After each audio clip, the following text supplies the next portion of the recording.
and welcome to a brand new episode of Delivering Marketing Joy. I am your host, Kirby Hasseman, and joining me today is not only a rock star, a best-selling author, a repeat guest.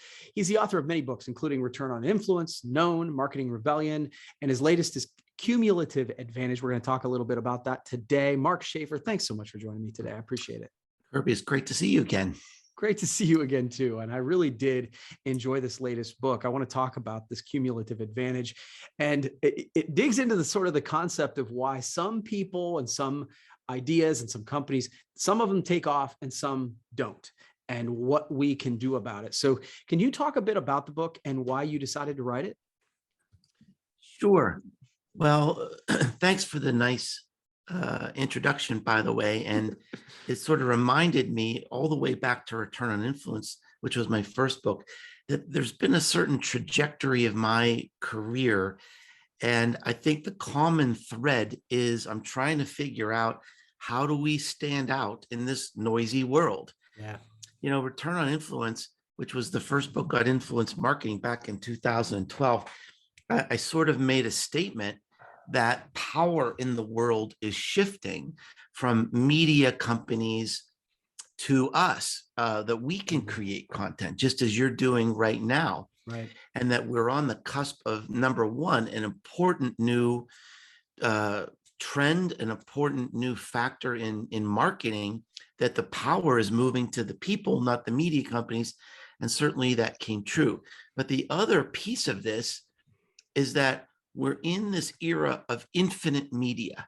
You know, to create media 30 or 40 years ago, you had to have a license. You had to have a lot of money to own a newspaper or something like that. And today, everybody can create content, and the amount of content is just exploding in every single venue on every single platform. And so what I'm trying to figure out is, what do you do about that? How do you stand out? And it led me to this idea of momentum. If you're stuck, if you're, you know, I think people today, even if you're doing great work, you could just be buried. Yeah. And you're following all the rules about SEO, and you're reading all the blog posts about content, and there's still no guarantee that it's going to work. So I turned to this idea of momentum and started to do research on it.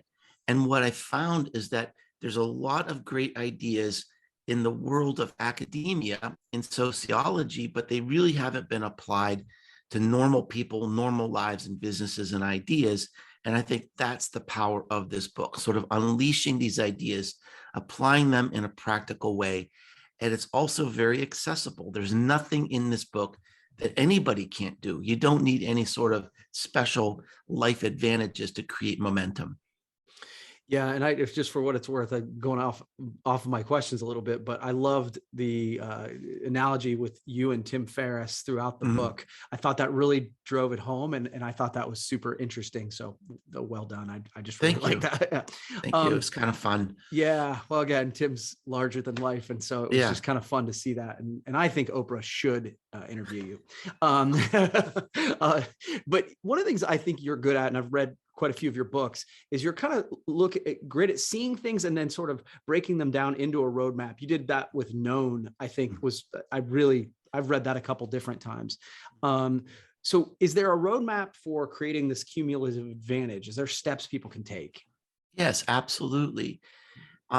There's definitely patterns. And the thing that I think is fun and exciting about this book is that once you see the pattern and you learn the pattern, I don't think you'll ever see the world the same way again, because as you listen to people that you meet who are successful, or you learn about successful companies, you'll see that this pattern repeats over and over again. So if you sort of understand this pattern, then you can apply it to your own world and your own life. And so it really begins with kind of figuring out what your advantages are. What are some of your skills and talents? Maybe it's just your ideas. It could be a certain view of the world. It could be experiences that you've had. One of the examples I use in the book is Bill Gates, the founder of Microsoft. He just happened to have access to early computer prototypes when he was a teenager. He was coding before anybody else his age. Right. And that became his initial advantage, right? Now, why did Bill Gates become successful? Because the timing of his ideas was right. So the idea is, how do we, momentum begins when we pursue an idea and we see, how does this idea or talent or resource match with something that's going on in the world? So with Microsoft, it was rather obvious. Bill Gates had ideas for operating systems and software in a time when the world needed that. So the momentum really begins when you can apply your advantage to what I call a seam, which is a fracture in the status quo. Let me give you just a little example ripped from the headlines. Mm-hmm. I saw recently that Hallmark greeting cards, they announced that they were getting out of the e-card business. And I looked at this sort of stupefied. Everybody's going to e-commerce. They're moving away from it. Now that's a shift. What can we learn about that? So I dug down into the article and found that there are two main audiences for greeting cards. Are one, senior citizens. They don't like sending cards on computers. Number two, Gen Z. Wow, this is sort of an epiphany. Gen Z loves to send cards, but they don't want e-cards. They want artisanal, handmade cards. Now, if you're an artist and you love making cards, I'd start a TikTok channel about making cards, right? That's a shift. That's something. You've got a talent. You can create cards. You're artistic. Now apply that to this seam, and boom, that's how momentum is created. And these new shifts, these seams are opening constantly, every day. So we need to be aware of how the world is changing and how we fit in.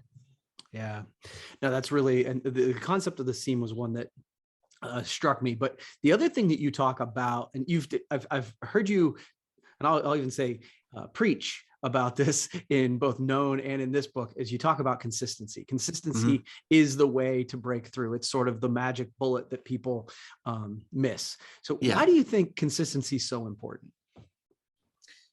Well, from a marketing perspective, one of the things that I think a lot of people overlook is that buying habits they are habits. It's hard to change people's minds. It's hard to get them to go out of their routines and buy something new. And so the goal is to become a habit.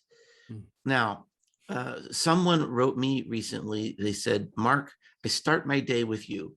I get my cup of coffee. I open my email to see what you've blogged for me today. That is a wonderful opportunity for me. I've become part of the fabric of this woman's life. Now, that wouldn't have happened if I only wrote one blog post, or if I only would have written for 1 month or 1 year. It takes time to earn that special place in people's lives. And I think consistency is more important than genius. It's just, wearing your competitors out. I think there's some advantage to that. And I think you mentioned the book Known, about creating a personal brand. That's the number one mistake people make, is that they just quit too soon. It kind of bumps along, and then it starts to take off. So as long as you see little things happening, little advantages starting to accumulate, just keep going, because it's working. Yeah, I'm a huge believer in that. It's funny how often, this will be episode 355. We do it every week. And I'm a big believer in that. So often when you're talking to people, they'll say, well, what do you think I should do next? Keep going. Yeah, right. Keep going. That's the answer. So often that's the answer. So I think that's fantastic advice. So final question for you. This is more for my own curiosity's sake, Mark. I felt like a different time to both write and release a book, and I was kind of curious to ask you about, creating the book and promoting the book. It came out at sort of the beginning of 2021, right? And so you were doing this kind of through the pandemic and all that sort of thing. What was it like to release this book during this time? Was it any different, or? It was much different. Yeah. So, I started writing the book in the summer of 2019. And was maybe a third done with it when the pandemic hit. And of course we had, civil justice issues going Yeah. around America. We had election issues going around. It was really a turbulent time. And I've often said that 2020 was a reset. I mean, it's just a reset. It's just everything is different. Our lives are being forged into something new. Our culture is being forged into something new. And so I was quite sure I was relevant in 2019. I wasn't sure in 2020. So I sent the 3 or 4 chapters I had finished to a very brilliant and trusted friend. And I said, is this still a book? And he wrote me back and he said, yes, this is not only still a book, this is your legacy. This is your best book. And I think it's especially needed now. I mean, I did change some things in the book. I did change the tone of some things.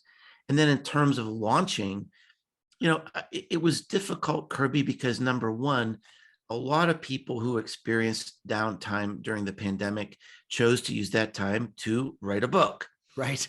So there was a lot of competition at that point. Business book sales in general have been depressed somewhat. I think people are just sort of overwhelmed trying to figure out work at home and, transition into new jobs, and people are unemployed or underemployed.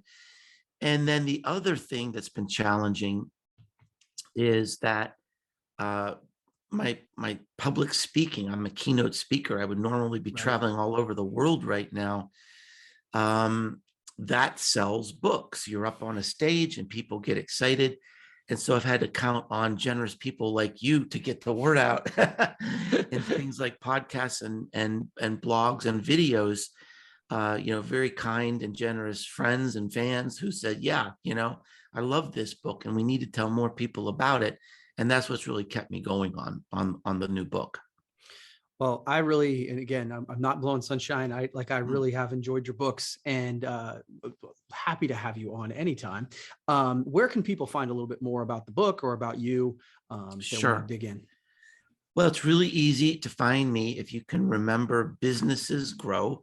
That's my website. Nobody can remember how to spell Schaefer, so Businesses Grow is pretty safe. And you can find my blog, my podcast, my books. They're available in paper, hardback, Kindle, and audio. I narrate my own books. Yes, you do. And that's kind of fun. And so thanks, Kirby, as always, for being so well prepared with great questions.